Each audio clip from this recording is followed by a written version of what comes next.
पूर्व जन्मों का कर्ज तो चुकाना ही पड़ता है।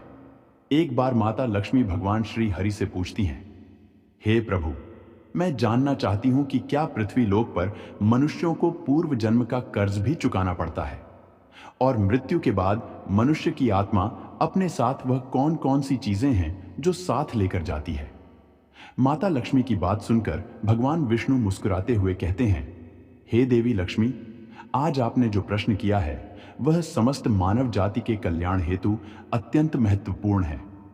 हे देवी, यह सत्य है कि इंसान को अपने पूर्व जन्म का कर्ज अवश्य ही चुकाना पड़ता है और मृत्यु के बाद भी कुछ ऐसी चीजें हैं जो आत्मा के साथ में ही रहती है और उनका प्रभाव मनुष्य के दूसरे जन्म पर भी पड़ता है।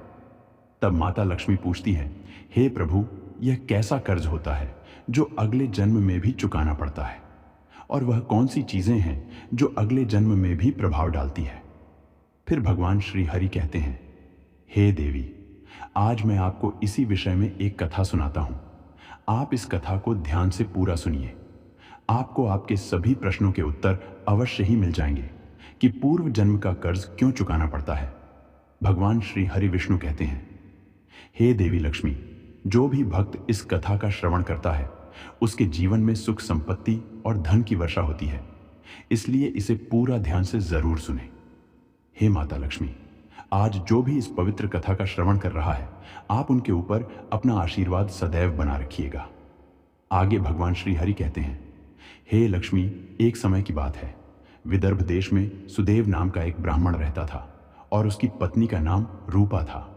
वह अत्यंत गरीब घर में जन्मा था, लेकिन वह अत्यंत बुद्धिमान और मेहनती था।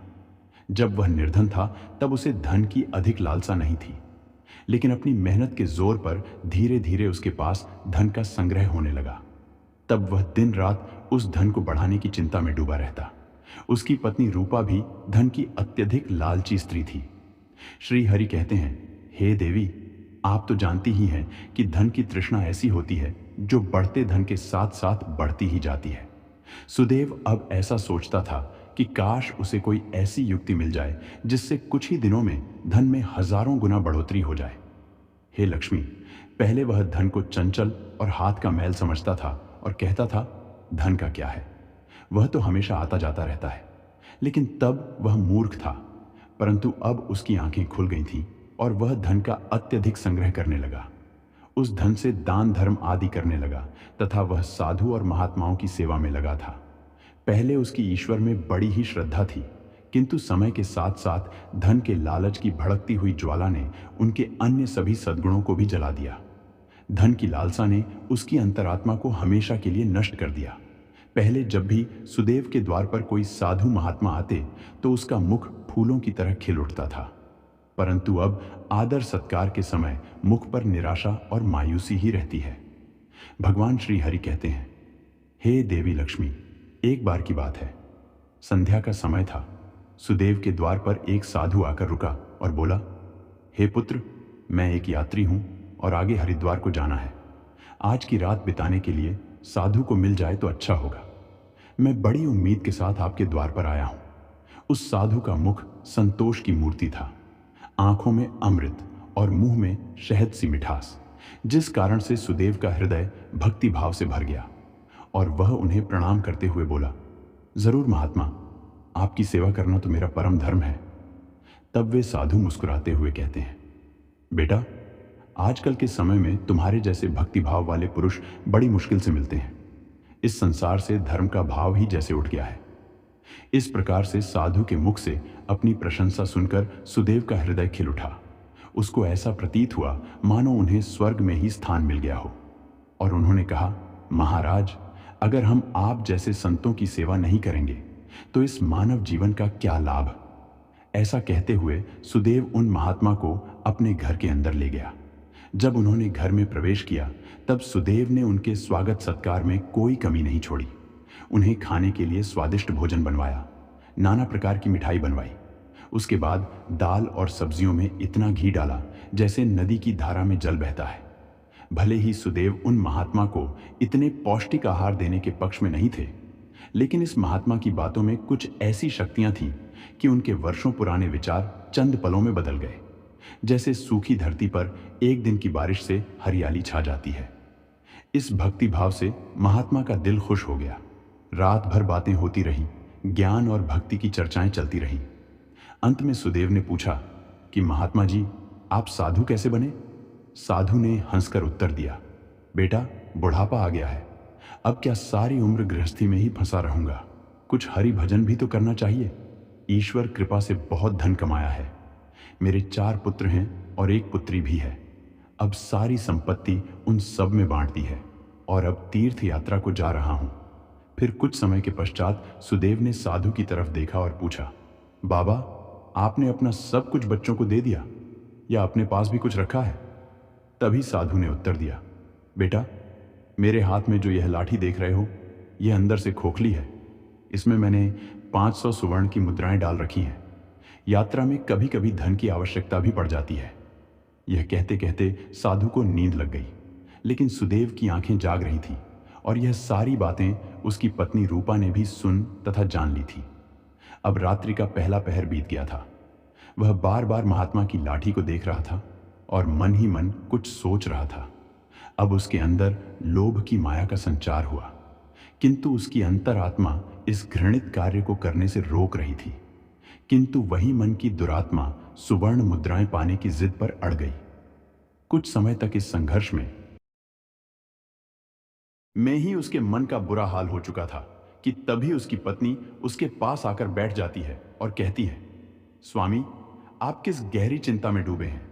क्या आप भी वही कुटिल मंशा से सोच रहे हैं जो मैं सोच रही हूं? इस महात्मा ने तो अपनी खूब सेवा करवा ली है, अब इन्हें कुछ तो हर्जाना भरना पड़ेगा। तब सुदेव कहता है, रूपा, मेरे मन में बड़ी ही दुविधा हो रही है। हमारा कर्तव्य है कि अतिथि की सेवा करें, किंतु अगर हम इनके धन को चुराते हैं तो पाप होगा, शायद हमें नहीं करना चाहिए।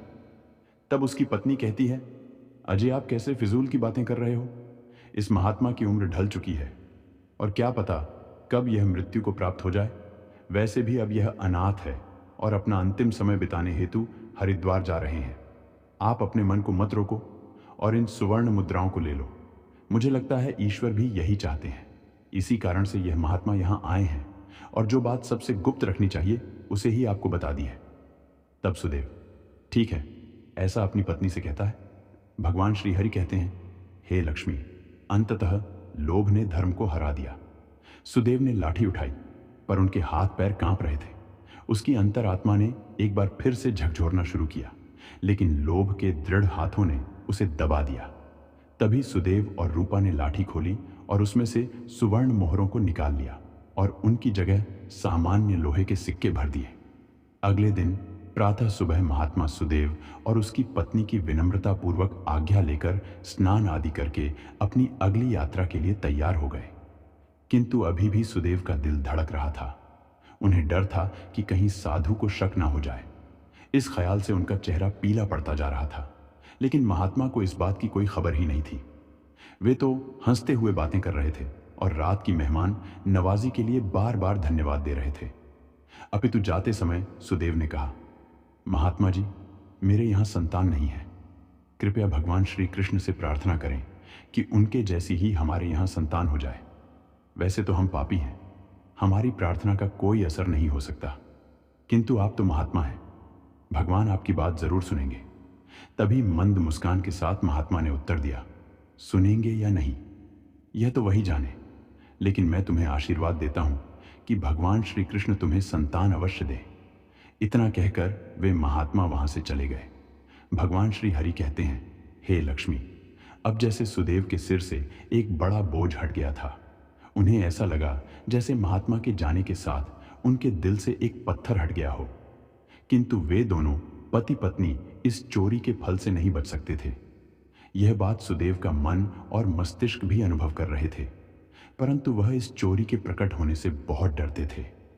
चोरी का प्रकट होना प्रत्यक्ष था, हे लक्ष्मी, किंतु उसका फल भविष्य के किसी पर्दे में चुपचाप छिपकर सही अवसर की प्रतीक्षा में था। फिर आगे भगवान श्री हरि कहते हैं, लक्ष्मी, मनुष्य वर्तमान समय के सामने भविष्य की परवाह नहीं करता है। वहीं दूसरी ओर जब वे महात्मा हरिद्वार में पहुंचे तो उनका हृदय अत्यंत प्रसन्न हो गया। यहां साधु संतों को देखकर ऐसी प्रसन्नता हुई मानो उन्हें सभी देवताओं के साक्षात दर्शन हो गए हों। उनका मन ईश्वर भक्ति में लीन हो गया। फिर अगले दिन उन्होंने उस मंदिर के मुख्य रसोइया को बुलाकर कहा, महाराज, मैं यहां दर्शन हेतु आने वाले सभी यात्रियों के लिए अन्नदान करना चाहता हूं और अब यही एक मेरी इच्छा बाकी है। कृपया आप हमें बताएं कि सभी लोगों के भोजन तथा निवास और वस्त्र दान के लिए कितना खर्च हो सकता है। तभी उस व्यक्ति ने कुछ हिसाब करते हुए बताया कि महाराज, अन्नदान, निवास और वस्त्र दान तथा अन्य सभी प्रकार के कार्यों के लिए कुल 400 सुवर्ण मुद्राएं लग सकती हैं। क्या आपके पास इतना ज्यादा और पर्याप्त धन है?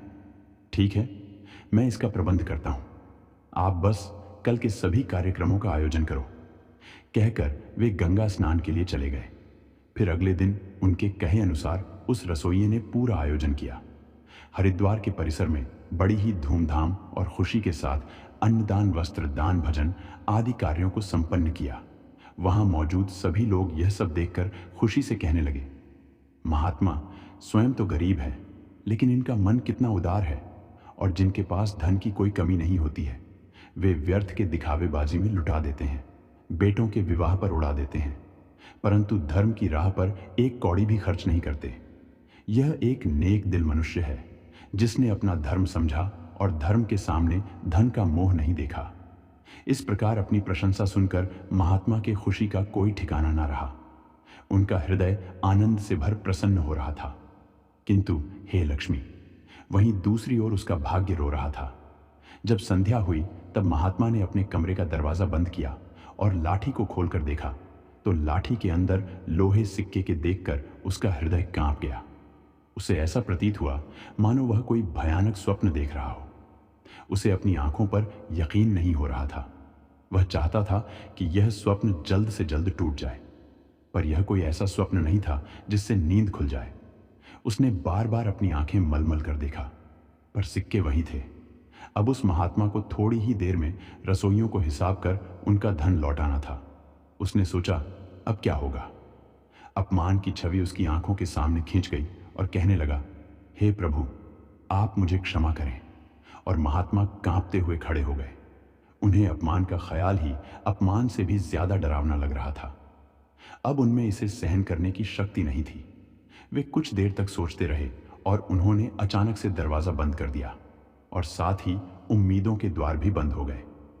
महात्मा ने चारपाई की रस्सियों को निकाला और उन्हें छत से लटका दिया।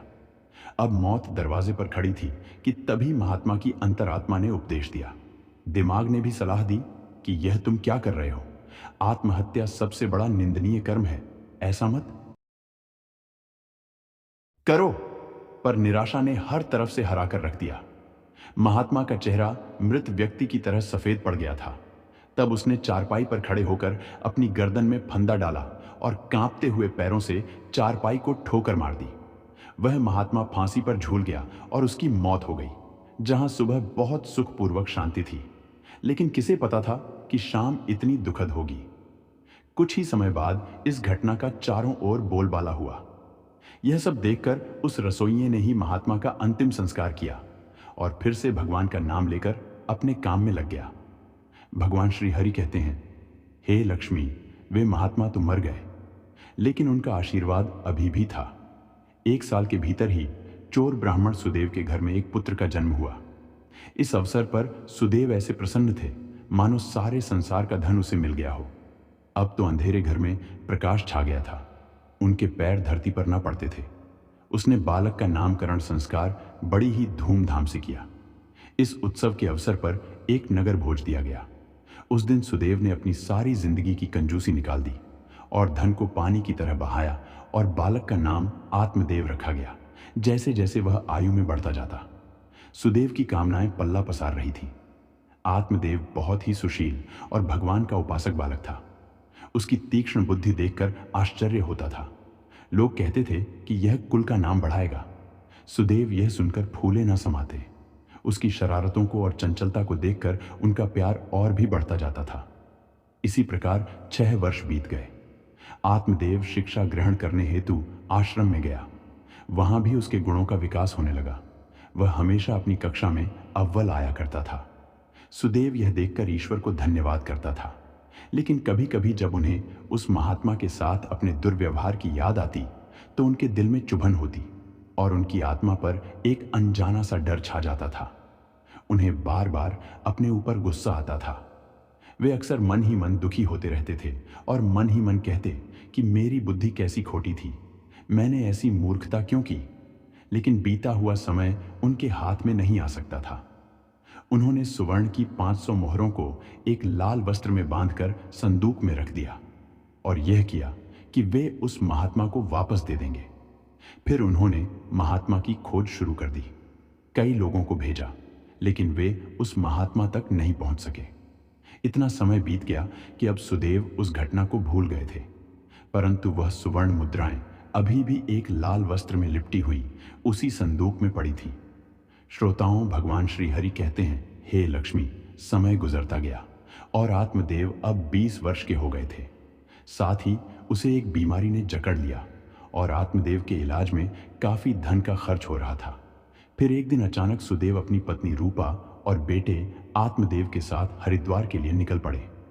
वहां पहुंचकर वे एक सराय में ठहरे। वहां सुदेव को पता चला कि उनके बेटे आत्मदेव का व्यवहार साधुओं जैसा हो रहा है।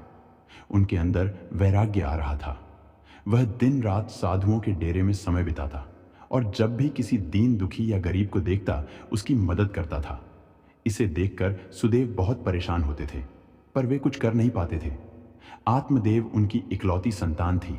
उसका मुख देखकर सुदेव का क्रोध शांत होता। वह बहुत सोचते थे, परंतु आत्मदेव के इस स्वभाव का कारण उन्हें समझ में नहीं आता था।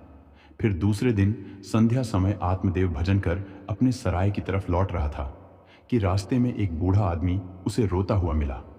तब आत्मदेव ने आश्चर्य से पूछा, भाई रोते क्यों हो? तब वह बूढ़ा कहने लगा, बेटा क्या कहूँ, कहते हुए लज्जा आती है।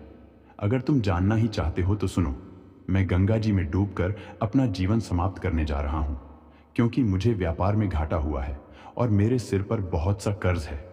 व्यापार में भी नुकसान हुआ है और कर्ज भी है। आत्मदेव कहता है, पर यह तो छोटी सी बात है। उस बूढ़े व्यक्ति ने अजीबोगरीब नजरों से आत्मदेव की ओर देखते हुए कहा, मुझे अपना कर्ज चुकाना है, नहीं तो मेरे पास आत्महत्या करने के अलावा कोई विकल्प ही नहीं है। तब आत्मदेव कुछ देर तक चुप रहे। यह मौन उस दुर्भाग्यशाली बूढ़े व्यक्ति के लिए एक उम्मीद बन रहा था। उनके आंसू थम गए और फिर आत्मदेव ने पूछा, महाराज, आपको कितने धन की आवश्यकता है? कृपया आप हमें बताएं। श्रोताओं, जब इंसान निराश हताश होता है तब उसे हर कदम पर उम्मीद नजर आती है। उस बूढ़े व्यक्ति ने हिसाब लगाकर जवाब दिया और कहा, मेरे सिर पर लगभग 500 स्वर्ण मुद्राओं का कर्ज है। आत्मदेव फिर से कुछ देर के लिए चुप रहे। फिर उन्होंने कहा, महाराज, आप चिंता मत करो, आप बस इसी गंगा के तट पर मेरी प्रतीक्षा करो। बस मैं अभी वापस आता हूं। आपके लिए मैं कहीं से धन का संग्रह कर ले आता हूं। तब बूढ़े आदमी ने कहा, बेटा, यहीं पास में ही मेरी एक धर्मशाला है, तुम वहीं आ जाओ। उसी समय आत्मदेव भागते हुए वापस सराय में आ पहुंचे। उस समय उसके हृदय में हलचल सी मची हुई थी। उसका चित्त व्याकुल था। वह चाहता था कि जितनी जल्दी हो सके बूढ़े बाबा का संकट दूर कर दे। उसे यह दिव्य शक्ति ने विश्वास दिला दिया था कि इस बूढ़े बाबा की सहायता करना मेरा धर्म है। वह एक विशेष भावुकता के साथ अपने सराय पर पहुंचा। तब उसके माता और पिता दोनों कहीं बाहर गए हुए थे। अब आत्मदेव का रास्ता साफ हो गया था। उसने संदूक पर जो ताला लगा हुआ था उसे एक पत्थर से तोड़ दिया। फिर से संदूक को खंगालना शुरू कर दिया। निराशा ने अपनी जगह बना ली थी, लेकिन ने बंधन बांध दिए थे। तभी अचानक आशा की एक किरण नजर आई। आत्मदेव के हाथ में वह लाल वस्त्र आ गया। उन्होंने उसे कांपते हाथों से खोला और उनका दिल कमल की तरह खिल उठा। उसमें पूरी 500 सुवर्ण मुद्राएं थी। यह वही सोने की मुद्राएं थीं जिन्हें सुदेव ने कभी एक महात्मा से चुराया था। जब मुद्राओं की गिनती की तो वे पूरी 500 ही निकली। आत्मदेव का दिल प्रसन्नता से भर गया और उसने वह मुद्राएं अपनी जेब में डाल ली और वस्त्र को वापस संदूक में रख। श्रोताओं, भगवान श्री हरि कहते हैं, हे लक्ष्मी, समय गुजरता गया और आत्मदेव अब 20 वर्ष के हो गए थे। साथ ही उसे एक बीमारी ने जकड़ लिया और आत्मदेव के इलाज में काफी धन का खर्च हो रहा था। फिर एक दिन अचानक सुदेव अपनी पत्नी रूपा और बेटे आत्मदेव के साथ हरिद्वार के लिए निकल पड़े। वहां पहुंचकर वे एक सराय में ठहरे। वहां सुदेव को पता चला कि उनके बेटे आत्मदेव का व्यवहार साधुओं जैसा हो रहा है। उनके अंदर वैराग्य आ रहा था। वह दिन रात साधुओं के डेरे में समय बिताता और जब भी किसी दीन दुखी या गरीब को देखता उसकी मदद करता था। इसे देखकर सुदेव बहुत परेशान होते थे, पर वे कुछ कर नहीं पाते थे। आत्मदेव उनकी इकलौती संतान थी। उसका मुख देखकर सुदेव का क्रोध शांत होता। वह बहुत सोचते थे, परंतु आत्मदेव के स्वभाव का कारण उन्हें समझ में नहीं आता था। फिर दूसरे दिन संध्या समय आत्मदेव भजन कर अपने सराय की तरफ लौट रहा था कि रास्ते में एक बूढ़ा आदमी उसे रोता हुआ मिला। तब आत्मदेव ने आश्चर्य से पूछा, भाई रोते क्यों हो? तब वह बूढ़ा कहने लगा, बेटा क्या कहूं, कहते हुए लज्जा आती है। अगर तुम जानना ही चाहते हो तो सुनो, मैं गंगा जी में डूबकर अपना जीवन समाप्त करने जा रहा हूं, क्योंकि मुझे व्यापार में घाटा हुआ है और मेरे सिर पर बहुत सा कर्ज है। व्यापार में भी नुकसान हुआ है और कर्ज भी है। आत्मदेव कहता है, पर यह तो छोटी सी बात है। उस बूढ़े व्यक्ति ने अजीबोगरीब नजरों से आत्मदेव की ओर देखते हुए कहा, मुझे अपना कर्ज चुकाना है, नहीं तो मेरे पास आत्महत्या करने के अलावा कोई विकल्प ही नहीं है। तब आत्मदेव कुछ देर तक चुप रहे। यह मौन उस दुर्भाग्यशाली बूढ़े व्यक्ति के लिए एक उम्मीद बन रहा था। उनके आंसू थम गए और फिर आत्मदेव ने पूछा, महाराज, आपको कितने धन की आवश्यकता है? कृपया आप हमें बताएं। श्रोताओं, जब इंसान निराश हताश होता है तब उसे हर कदम पर उम्मीद नजर आती है। उस बूढ़े व्यक्ति ने हिसाब लगाकर जवाब दिया और कहा, मेरे सिर पर लगभग 500 सुवर्ण मुद्राओं का कर्ज है। आत्मदेव फिर से कुछ देर के लिए चुप रहे। फिर उन्होंने कहा, महाराज, आप चिंता मत करो, आप बस इसी गंगा के तट पर मेरी प्रतीक्षा करो। बस मैं अभी वापस आता हूं, आपके लिए मैं कहीं से धन का संग्रह कर ले आता हूं। तब बूढ़े आदमी ने कहा, बेटा, यहीं पास में ही मेरी एक धर्मशाला है, तुम वहीं आ जाओ। उसी समय आत्मदेव भागते हुए वापस सराय में आ पहुंचे। उस समय उसके हृदय में हलचल सी मची हुई थी। उसका चित्त व्याकुल था। वह चाहता था कि जितनी जल्दी हो सके बूढ़े बाबा का संकट दूर कर दे। उसे यह दिव्य शक्ति ने विश्वास दिला दिया था कि इस बूढ़े बाबा की सहायता करना मेरा धर्म है। वह एक विशेष भावुकता के साथ अपने सराय पर पहुंचा। तब उसके माता और पिता दोनों कहीं बाहर गए हुए थे। अब आत्मदेव का रास्ता साफ हो गया था। उसने संदूक पर जो ताला लगा हुआ था उसे एक पत्थर से तोड़ दिया। फिर से संदूक को खंगालना शुरू कर दिया।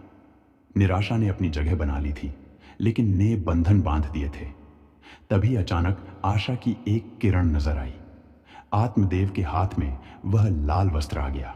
उन्होंने उसे कांपते हाथों से खोला और उनका दिल कमल की तरह खिल उठा। उसमें पूरी 500 सुवर्ण मुद्राएं थीं। यह वही सोने की मुद्राएं थीं जिन्हें सुदेव ने कभी एक महात्मा से चुराया था। जब मुद्राओं की गिनती की तो वे पूरी 500 ही निकली। आत्मदेव का दिल प्रसन्नता से भर गया और उसने वह मुद्राएं अपनी जेब में डाल ली और वस्त्र को वापस संदूक में रख दिया। फिर अति उत्साह के साथ उसी बूढ़े बाबा के पास जा पहुंचा और उन्हें वह मुद्राएं दी। श्रोताओं, भगवान श्री हरि कहते हैं, हे लक्ष्मी, आपके पहले प्रश्न के अनुसार हर व्यक्ति को पूर्व जन्म का कर्ज चुकाना ही पड़ता है। यह वही रसोइये बूढ़े बाबा हैं जिन्होंने उस महात्मा का अन्नदान और भंडारे का आयोजन किया था, किंतु उनके आत्महत्या करने के कारण इनको ही धन की हानि हुई थी। और आत्मदेव वही महात्मा है जो सुदेव के घर में जन्म लेकर अपना कर्ज चुकाकर मुक्त हुआ है। हे लक्ष्मी, अब आगे सुनो। होनी को कुछ और ही मंजूर था। जब आत्मदेव वापस लौटा तो उसके मन में एक अनोखी शांति थी, मानो उसका जन्म इसी कार्य को पूर्ण करने हेतु हुआ था। अब उसकी बीमारी ने उसके ही प्राणों की आहुति ली। वहीं जब दूसरे दिन सुबह यह बात सुदेव और रूपा को पता चली कि उनका पुत्र मृत्यु को प्राप्त हो चुका है, तो इस दुख के कारण उनका हृदय अत्यंत पीड़ा से भर गया और निराशा के साथ उन्होंने भी अपने प्राणों को त्याग दिया। जब उन तीनों की मृत्यु हुई तो उसी रसोइये ने उनका अंतिम संस्कार किया। हे लक्ष्मी, जब उन तीनों की आत्माओं को यमराज के दरबार में लाया गया, तब यमराज ने आत्मदेव को स्वर्ग में भेज दिया। वहीं दूसरी ओर ब्राह्मण सुदेव और उसकी पत्नी रूपा को घोर नरक में डाल दिया गया। तत्पश्चात उन दोनों को ही अपाहिज बनाकर धरती लोक पर कुत्ते के रूप में जन्म लेकर वापस भेज दिया गया। जो भी मनुष्य अपने जीवन में कर्ज नहीं चुकाते हैं, उन्हें जन्म जन्मांतर तक कष्ट भोगने पड़ते हैं। इसीलिए मनुष्य को कभी भी किसी भी प्रकार का एहसान और कर्ज चुकाना चाहिए। श्रोताओं, भगवान श्री हरि कहते हैं, हे लक्ष्मी, आपके दूसरे प्रश्न के अनुसार मृत्यु के पश्चात भी 5 ऐसी चीजें हैं जो शरीर का साथ नहीं छोड़ती हैं और मृत्यु के पश्चात भी उस आत्मा के साथ ही रह जाती है।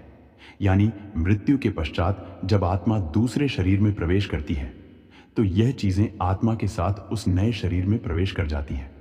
कामना वह पहली चीज है जो मनुष्य की मृत्यु के साथ ही रहती है और अगले जन्म में भी उसके साथ रह जाती है। दूसरी है कर्म। मनुष्य इस जीवन में पुण्य कर्म और अच्छे कर्म करता है तो अगले जन्म में भी उस मनुष्य को सुख, शांति और समृद्धि की प्राप्ति होती है। वही अगर वह मनुष्य बुरे कर्म या कुकर्म करता है तो अगले जन्म में उस मनुष्य को नरक रूपी जीवन व्यतीत करना पड़ता है। जिस कारण यह कहा जाता है कि कर्म की गति ऐसी होती है कि जो 7 जन्मों तक पीछा नहीं छोड़ती है। तीसरी है वासना। वासना भी कामना का ही एक प्रकार है। वासना एक ऐसी चीज मानी जाती है जिसका कोई भी अंत नहीं है। मृत्यु की चौखट पर आए हुए लोग भी वासना से मुक्त नहीं हो पाते हैं। इस सांसारिक सुख की चाहत और काम की इच्छा वासना कहलाती है। मन की शांति और ज्ञान ही एकमात्र वस्तु है जो वासना से मुक्ति दिलवा सकती है। चौथी है स्मृति या ज्ञान। बुद्धिमान मनुष्य हमेशा ही बुद्धिमान और विवेकशील रहते हैं, जिस कारण से उन्हें जल्दी मुक्ति की प्राप्ति होती है। और 5वीं बात है कर्ज। एक ऐसी चीज है जो मनुष्य के मरने के बाद भी उसका पीछा नहीं छोड़ती है। अगर किसी से कर्ज लिया है तो उसे मरने से पहले जरूर चुका देना चाहिए। लिया गया कर्ज और दिया गया कर्ज जन्म जन्मांतर तक उस मनुष्य के साथ ही रहता है। अगर कोई मनुष्य कर्ज लेकर मरता है तो उसका कर्ज परलोक में वापस मांगा जाता है, साथ ही उसे अपने कर्ज की सजा भी दी जाती है। इतना ही नहीं, पुनर्जन्म में उस कर्ज के भरण के तौर पर उस मनुष्य के शरीर के किसी भी हिस्से को अपंग या अपाहिज बना दिया जाता है। अगले मिलने वाले जन्म में भी वह व्यक्ति सुख सुविधाओं से दूर रहता है और हमेशा अपने जीवन में असफल रह जाता है। श्रोताओं, तो उम्मीद है आपको यह कथा पसंद आई होगी। वीडियो को लाइक जरूर करें और कमेंट में जय श्री लक्ष्मी नारायण अवश्य लिखें। साथ ही चैनल को सब्सक्राइब करें। धन्यवाद।